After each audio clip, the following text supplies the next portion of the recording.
turo namin sa inyo kung paano kami mag-set up, no? Meron kasing nagtanong sa atin. Alright guys, so good morning. Dito ngayon tayo sa Hacienda Verde.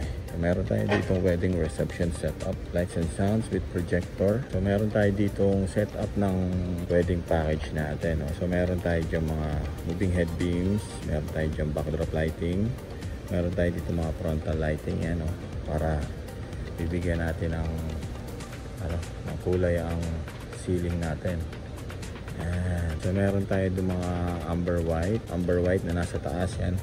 So meron din tayo dito amber white, no? So 6 amber tayo na nakatutok dun sa ating stage. Tapos meron tayong 5 backdrop na LP07, and then meron tayong 2 moving heads dito, no? Yung beam 275 natin. And then meron tayo dyang smoke machine na sa likod. So meron tayong projector dito. Yung Epson natin na EBX51. Meron tayong projector screen doon na 62x62, 72x72. No, meron tayo ditong speaker 15 natin na SL15 natin. Ayan, connected dyan. Tapos doon tayo nakapwesto. Okay, so it's a basic setup, no? So turo namin sa inyo kung paano kami mag-set up, no? Meron kasing nagtanong sa atin paano natin sineset up itong mga basic natin, no? So ganito. So make sure na hanapin nyo muna yung pinaka main line natin, no? So main line nila rito. So kuha tayo dito. Yan. Tapos pinupunta natin ngayon dito ang ating pinaka main line natin. Yan. So sana naka duct tape to, no, para hindi. Alright. So ngayon ito sa likod natin. Yan.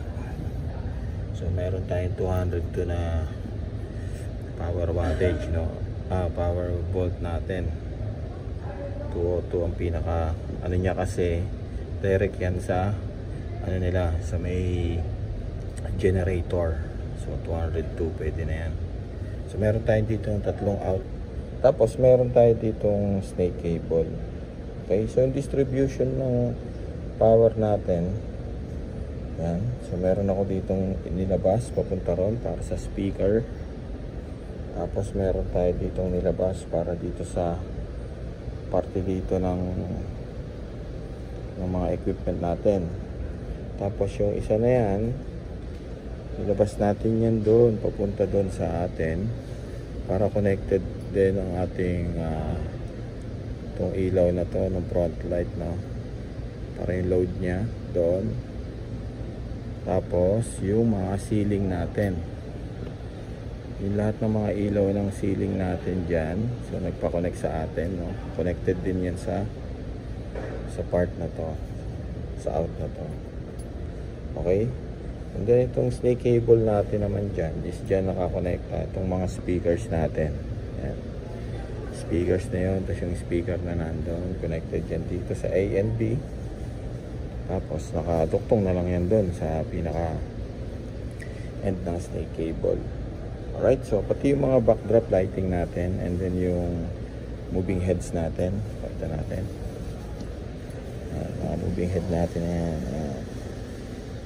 connected dyan dito sa snake cable. So isang cable lang yung lalabas papunta sa atin. Ito lang, itong cable lang na ito yung papunta sa atin. Ito yung sa snake cable, okay. So yun naging set natin dito sa likod, no? So make sure lang na alam natin yung mga kung ano yung mga dapat tanggalin para sa troubleshooting alam natin kung saan natin siya huhugutin. Okay? And then meron tayo ditong HDMI na mahaba. Ayan. HDMI to. So nilakad na lang natin dito sa gilid. Ayan, papunta dito sa ating projector. Alright. And almost 30 meters ang HDMI natin. Papunta doon. Next is dito.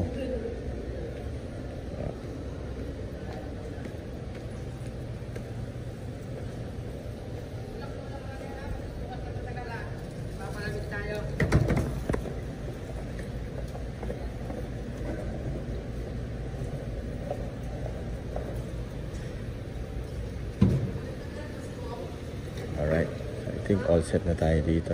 So meron lang tayo dito 30 minutes for sound checking tsaka yung mga ilaw natin kung talagang okay siya lahat. I think okay naman. So meron tayo ditong switch para sa ano natin, sa smoke machine. Meron tayo dito, ito yung audio rack natin. Meron tayo ditong lighting controller 1024.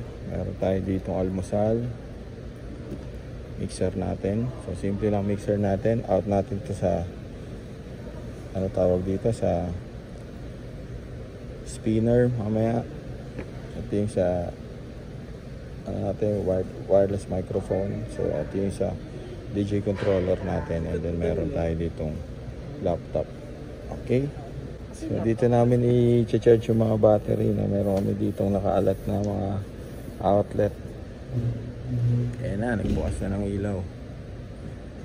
So all set na tayo dito.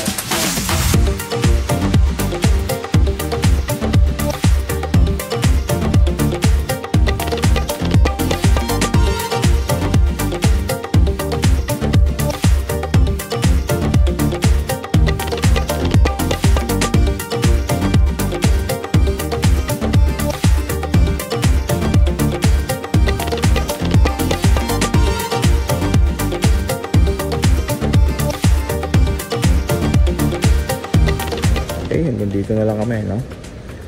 Salamat pala sa lahat na nanonood hanggang dulo. Maraming salamat. Sa lahat na hindi pa nag-subscribe dyan, mag-subscribe na kayo dyan sa baba, no? Okay, dito na lang. Wala nang ibang sasabihin iba. Thank you and God bless. Alright.